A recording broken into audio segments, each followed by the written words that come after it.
Jelang vonis hukuman Verdi Sambo, pengamat menilai terdakwa tak akan mau tenggelam sendirian dalam pusaran kasus pembunuhan Brigadir J. Vonis hukuman ringan akan diperjuangkan.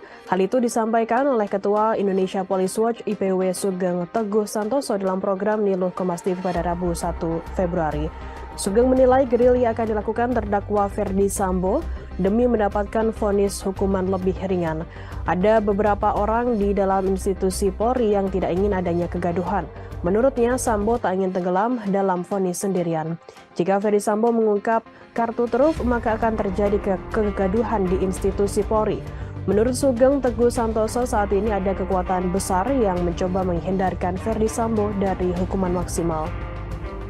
Komplikasi kasus Sambo sudah bisa diprediksi oleh aparat penegak hukum, polisi atau institusi polisi. Dikatakan Sugeng, sejak ditetapkan sebagai tersangka, Sambo sudah melakukan lobi-lobi dengan jaringan yang dimiliki, yakni mantan Satgasus Polri. Yang beredar namanya ada di daftar Satgasus 420 orang yang dilobi oleh Sambo. Perlawanan pertama Sambo ketika ia ditetapkan sebagai tersangka dan muncul diagram konsorsium judi 303, Sambo melawannya dengan membuat versi lain. Lalu perlawanan kedua ketika ada isu perlindungan atau backup illegal mining dengan munculnya surat laporan hasil penyelidikan atau LHP yang ditandatangani. Menjelang sidang, Sambo mengakui adanya LHP itu dan meminta wartawan untuk menanyakan ke pejabat yang berwenang. Namun seminggu kemudian ia justru menyatakan tidak berwenang terkait hal tersebut. Ditanya soal dengan siapa Sambo berkomunikasi, jawabnya adalah dengan petinggi Polri. Mahfud MD menyebutkan sosok itu berpangkat Brigjen yang bertugas sebagai pelaksana. Perlawanan Sambo lainnya yakni dengan adanya gugatan yang dilayangkan ke Presiden dan Kapolri terkait pemberhentian dirinya di Polri. Lalu perlawanan yang paling tampak adalah ketika Verdi Sambo dituntut hukuman seumur hidup oleh jaksa.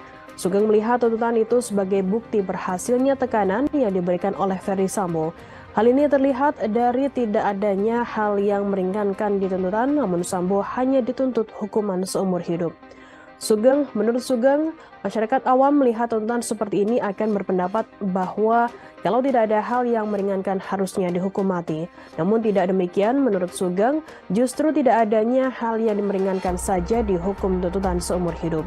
Berarti ketika nantinya ada hal yang meringankan, hukuman Sambo layak untuk diturunkan.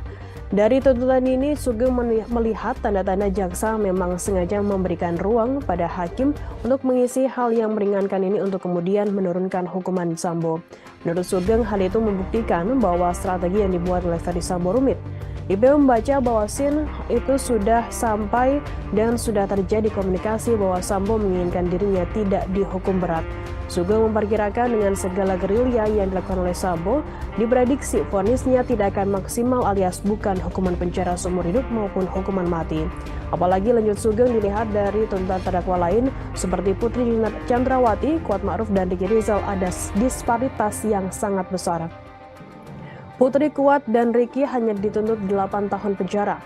Padahal dalam konsep disparitas perbedaan sanksi pidana untuk para pelaku yang terbukti bersama melakukan, intelektual, dader, dan peserta lain sebagai pendukung tidak boleh terlalu jauh. Yang pasti, saat ini semua pihak masih bergerak sampai pertarungan selesai. Demikian berita update terkini dan nantikan update berita lainnya hanya di kanal YouTube tribunbanten.com.